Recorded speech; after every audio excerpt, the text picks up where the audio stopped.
Meus queridos filhos e filhas, muito bom dia, 28 de janeiro de 2026.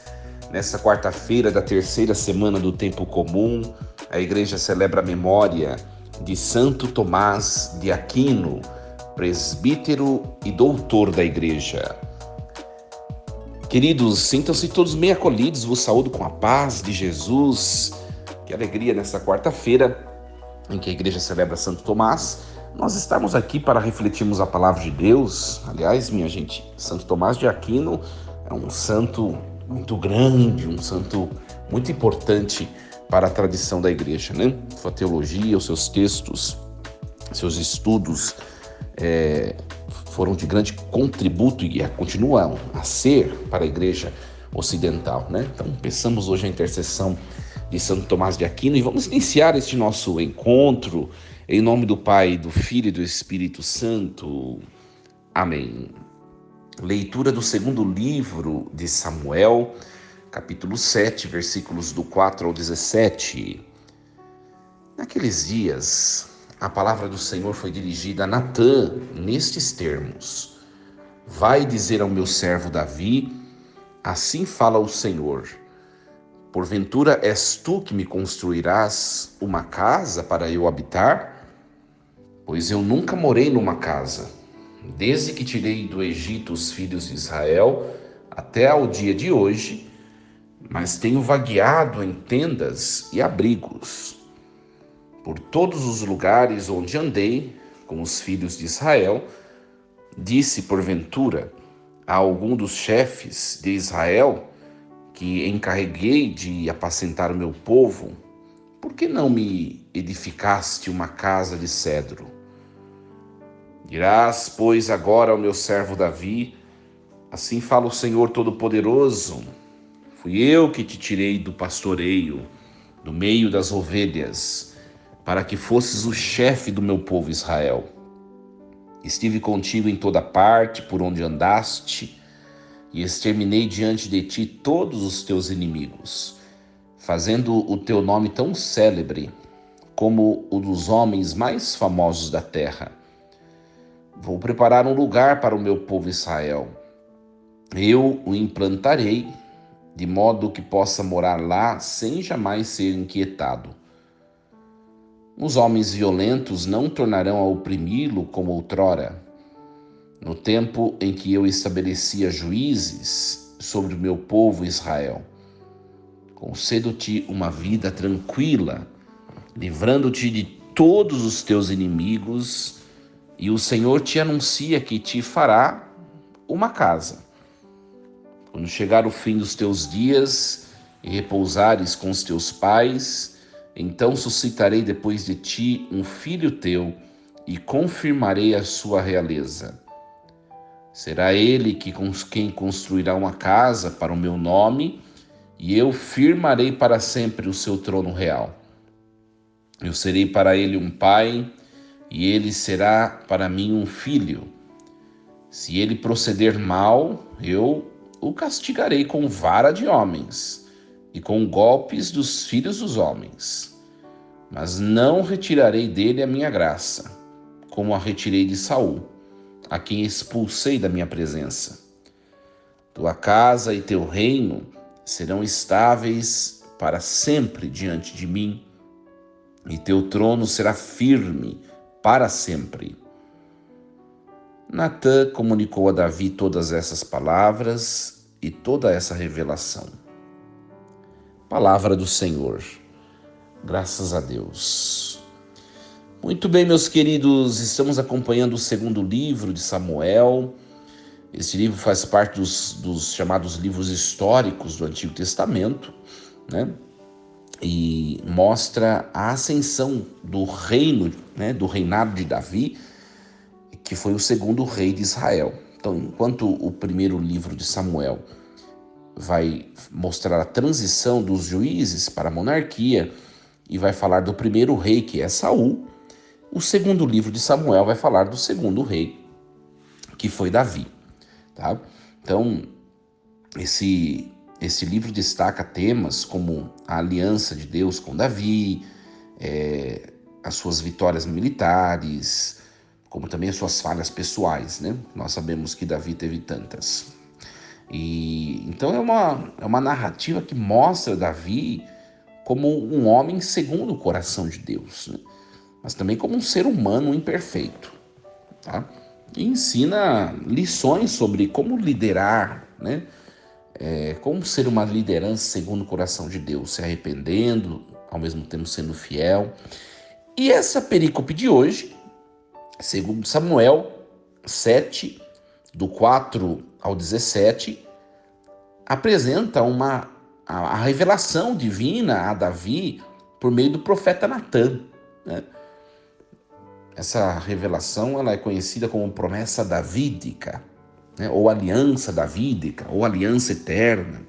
Então Davi, ele deseja construir um templo para Deus, porque ele mora num palácio e Deus mora numa tenda, tá? Alguma coisa errada, não é? Mas o Senhor rejeita a ideia. E em vez disso, o Senhor promete estabelecer uma dinastia eterna para Davi. É um texto muito bonito. Então a passagem destaca a soberania de Deus. Deus que não precisa de uma casa construída por mãos humanas, né? Deus que revela o seu plano divino, o plano divino de uma aliança perpétua, né? Que vai culminar com a vinda do Messias. Então é um texto fundamental, gente, para nós entendermos a teologia da realeza e da salvação em Israel, tá?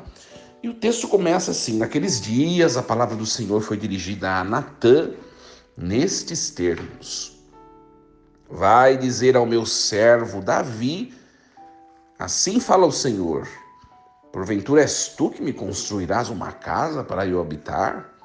Pois eu nunca morei numa casa, desde que tirei do Egito os filhos de Israel até hoje.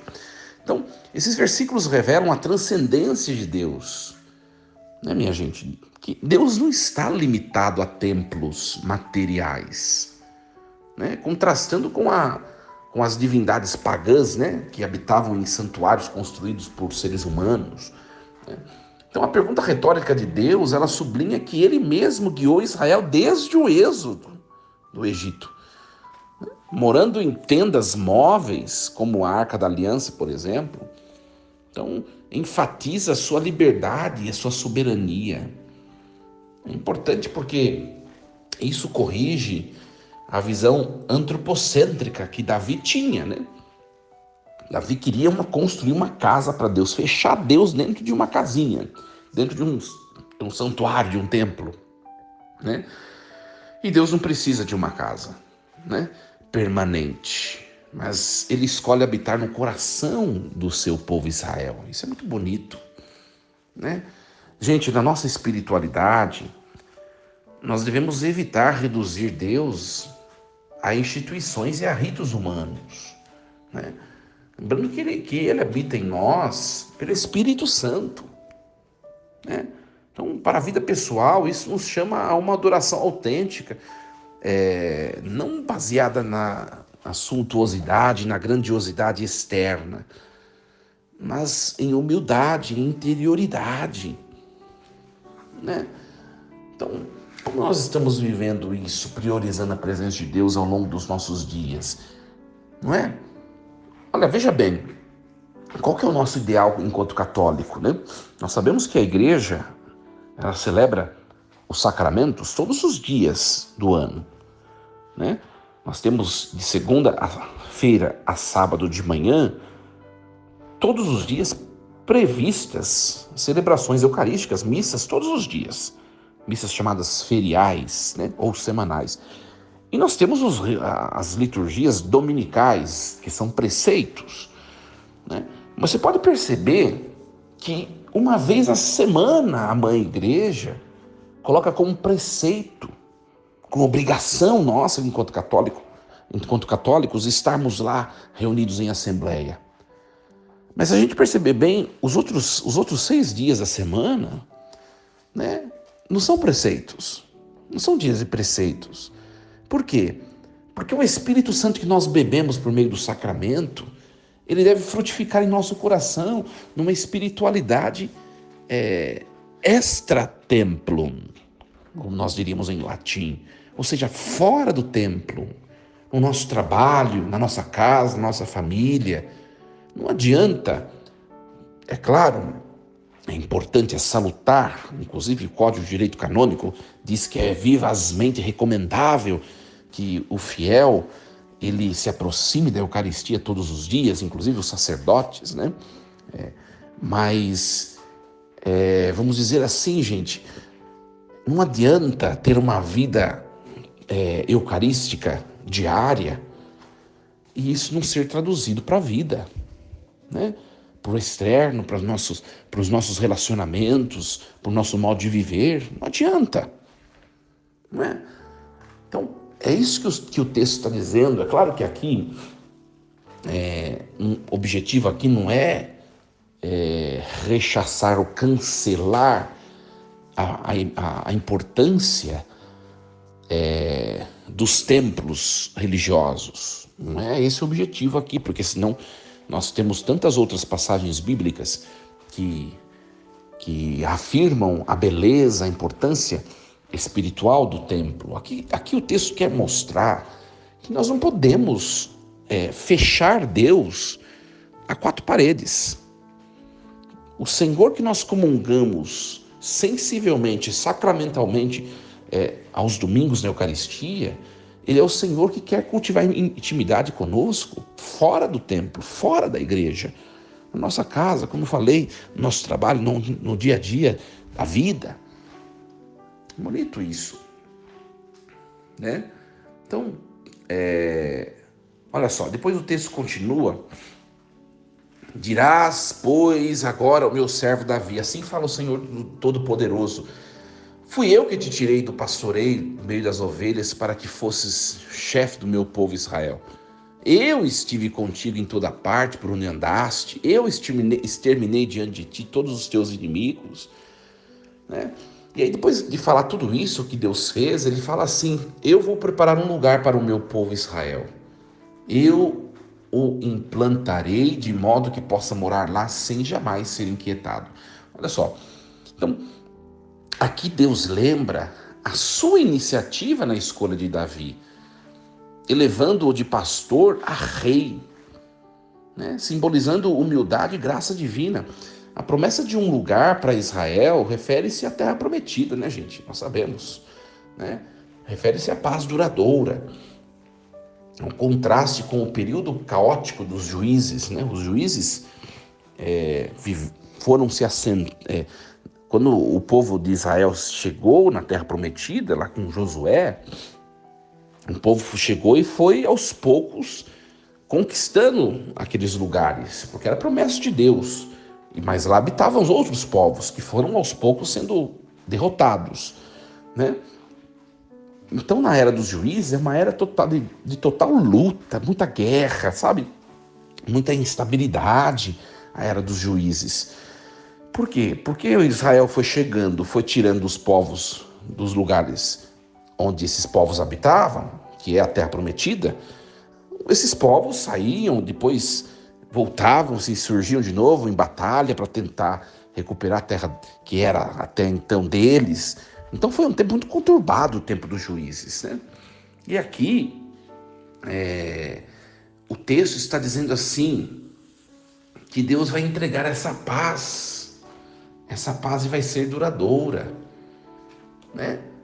Deus vai entregar um lugar de paz para Israel. Então a casa para Davi não é um templo físico, né? Deus, quando fala de casa para Davi, ele está falando de uma dinastia, gente, de uma aliança, né, que será perpetuada na história e ninguém vai quebrar, não um templo físico. É isso que Deus está falando. Então, Deus, ele constrói o que é eterno, não o que é perecível. A gente precisa entender isso, né? E, de fato, a aliança da vida, que depois vai ser quebrada por causa das divisões e das derrotas no reino de Israel, os problemas do exílio, enfim. Mas depois, em Jesus Cristo, essa dinastia vai ser retomada e ninguém nunca mais vai matá-la, vai adormecê-la, né? Então, o que é de Deus é eterno, né? Agora, comparando as nossas instituições, as nossas casas, as nossas famílias, quando eu falo eu e minha casa, né? Eu não estou falando do templo físico, eu estou falando eu e os meus familiares, e aqueles a quem amo, eu e minha descendência, não é? Então, o segredo para uma descendência firme, forte, né? Para uma casa, né, sólida, firme, é deixarmos que Deus, Ele edifique nossa casa. Que Deus more junto conosco onde nós moramos. Por isso a necessidade da vida de oração, né, gente? Necessidade de uma vida espiritual. Não basta nós irmos à missa no fim de semana e acharmos que está tudo tranquilo. Claro que é o mais importante, porque nós recebemos a presença de Deus de maneira concreta, sacramental, né?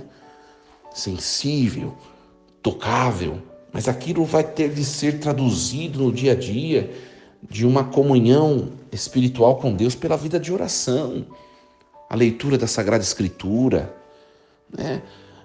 A oração, as devoções diversas que existem, sobretudo o rosário, né? Por exemplo, qual foi a última vez que nós lemos um texto bíblico, né? Por isso que eu faço questão, gente,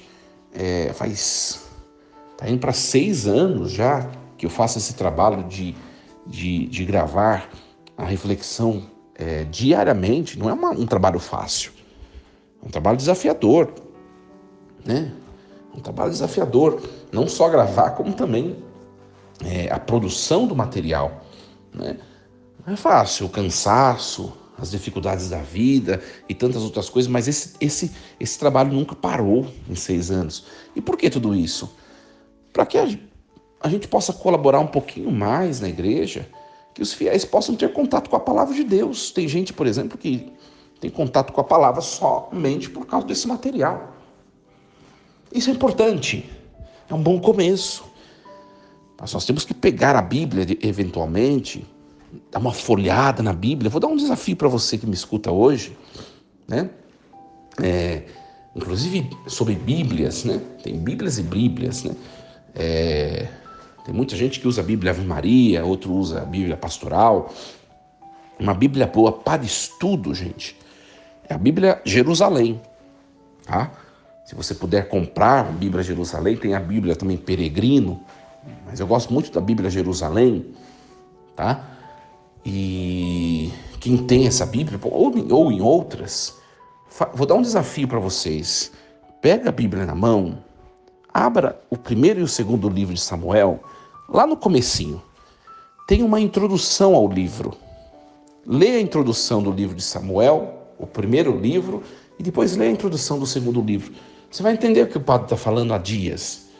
Que o primeiro livro de Samuel conta essa transição da época dos juízes para a época da monarquia. O primeiro livro fala do rei Saul. O segundo livro, que é o que nós estamos acompanhando agora, fala do rei Davi. Então a gente começa a compreender um pouco melhor a Bíblia. E é muito gostoso isso é importante.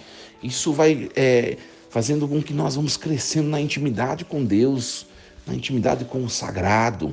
É bom demais, gente. Bom demais. E aí, essa passagem, né, nos ensina que Deus ele nos chama lá das nossas origens, né? Nossas origens para uma missão muito maior. Deus sempre quer nos dar uma missão maior, né? Lembrando que toda prosperidade, todo sucesso, né, toda conquista vem da graça divina, não dos nossos esforços somente. Então, para a vida pessoal, nós devemos confiar na proteção de Deus contra os nossos inimigos. Deus guardou Davi o tempo todo, né? E Deus está a nos proteger também contra nossas seduções, as nossas tentações, as coisas que surgem, as dúvidas, né? O texto muito bonito, muito bonito. E depois a palavra vai continuar, Deus vai continuar falando com Davi, né? Quando chegar o fim dos teus dias e repousares com os teus pais, eu vou suscitar depois de ti um filho teu e confirmarei a tua realeza. Ele quem construirá uma casa para o meu nome. Interessante, né? Então essa é uma promessa messiânica central, né? onde Deus estabelece uma aliança eterna com a descendência de Davi, né? Culminando em Salomão, que construirá um templo para Deus, né? Profeticamente, em Cristo também. Então, esse texto aqui, quando ele fala, eu vou suscitar um filho teu, né? É claro que nós sabemos que, historicamente, a palavra referia-se a Salomão, e foi Salomão quem construiu o templo, Salomão, filho de Davi, porque cumpriu a profecia, cumpriu essa palavra. Mas aqui também tem um sentido teológico, tá? Esse filho também de que fala, filho de Davi, representa a descendência. Então também é a representação do próprio Cristo, né? Ele será o templo vivo do Pai, a habitação perfeita onde Deus se torna tocável no mundo. Muito bonito. Cristo é o templo perfeito do Pai, que o Pai construiu para nós, né? Olha que lindo isso, né? Então Deus é fiel, gente, mesmo diante das nossas falhas humanas, né? Por isso que menciona aqui a pessoa de Saul, né? Saul que desobedeceu a Deus, traiu a Deus, né? Dele foi tirada a graça. Agora a casa eterna simboliza o reino espiritual que não vai terminar nunca.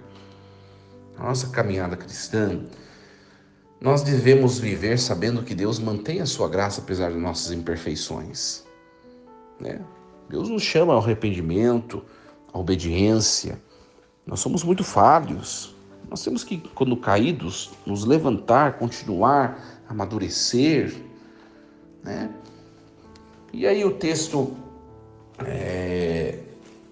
Natan, ele vai comunicar a Davi todas essas palavras e toda essa revelação. E nós também devemos valorizar os mensageiros da palavra em nossas vidas, como pastores, líderes espirituais, que nos transmitem a verdade, né? Então é importante escutar a voz de Deus. E eu agradeço, gente. Agradeço imensamente a vocês que me escutam diariamente, né? Não para acrescer ao meu ego, né? Ou somente valorizar o meu trabalho, mas também para vocês crescerem espiritualmente na intimidade com a palavra de Deus. E esse é o objetivo principal. Então, muito obrigado pela sua companhia diária, né? Nós estamos com projetos de aperfeiçoarmos esse trabalho, de fazermos um trabalho um pouco mais bem elaborado. Agradeço também a Silvana, que produz esse material que chega a 6 anos aí em tantos lugares, né? Gente, tudo é graça de Deus e a gente vai fazendo o melhor que a gente pode, né? E a palavra de Deus precisa chegar, a voz de Deus precisa ser dissipada em meio a esse mundo de trevas, né? A voz de Deus, que é a luz que ilumina. Nós celebramos neste domingo que passou, o domingo da palavra de Deus. Então, tudo que nós fazemos é para fazer desse mundo um pouco mais iluminado, um mundo mais humanizado e divinizado ao mesmo tempo, né? Onde os seres humanos possam enxergar a beleza de Deus uns dos outros. Nós vivemos num espaço, atualmente, um mundo tão tenso, em competições, em dissensões, em divisões. Gente, vamos mudar isso. A transformação do mundo, ela começa dentro de nós mesmos, né? Não adianta achar que o sagrado ele está detido em 4 paredes, nos templos, nas igrejas, quando o sagrado habita em mim, habita em você, e ele quer fazer experiência com todas as pessoas com quem nós convivemos, a quem nós tocamos no nosso dia a dia. Então, eu e você, é claro que eu sou sacerdote, eu sou pastor da igreja, chamado a ensinar, chamado a orientar, a pastorear, a governar, chamado a santificar por meio do sacerdócio ministerial, mas você, pelo batismo, também tem o mesmo chamado, claro que em grau diferenciado, você tem o mesmo chamado de levar essa palavra. Assim, gente, o que vocês escutam aqui, né, dessas reflexões, é o ideal, né? O chamado é para que vocês possam levar isso adiante, no testemunho da vida, no falar, né? Ensinar os filhos, os netos, transmitir essa palavra de santidade, essa palavra de comunhão, essa palavra bela que vem de Deus. Que Deus nos ajude a compreender esse mistério e essa palavra linda de hoje, né? Possa nos ajudar, né? A perceber a importância não somente dos templos físicos, né? Mas a importância de nós como morada, como santuários de Deus. Olha só, presta bem atenção. Eu e você, nós somos santuários de Deus. O que mais precisamos? Nada. Por isso, alegria. Um santuário no qual habita Deus, que é perfeito, que é santo, não pode ser um santuário triste, aborrecido, dividido, mas um santuário alegre, um santuário cheio, né, de expectativa, de esperança, das virtudes que vêm de Deus. Que hoje comecemos o nosso dia, né, meus queridos, comecemos essa quarta-feira com um coração cheio de boas motivações, para que nossa presença, onde nós pisarmos hoje, possa ser a presença do próprio Deus na vida das pessoas. Força e coragem, em nome do Pai, do Filho e do Espírito Santo. Amém. Muito bem, meus queridos, nós encerramos então este nosso programa, essa nossa reflexão. Não esqueçam de compartilhar essas mensagens dos grupos, né, para que a palavra de Deus seja disseminada, seja espalhada, né, a semente seja jogada no terreno dos corações humanos. Deus está no comando de tudo.